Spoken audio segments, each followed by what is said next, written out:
Moenie laat die duiwel daai saadjie water gee nie, bewaak jou hart.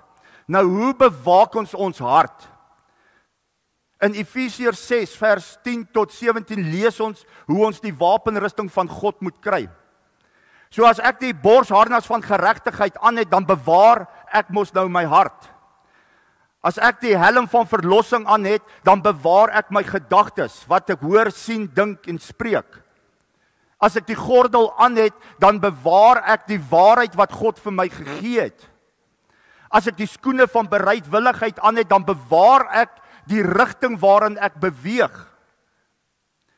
As ek die skild van geloof het, dan bewaar ek myself agter, sodat die vyand nie tot my kan kom nie. En dan bewaar ek die woord van God in my lewe. So dit, God kom gee by wedergeboorte vir elke kind van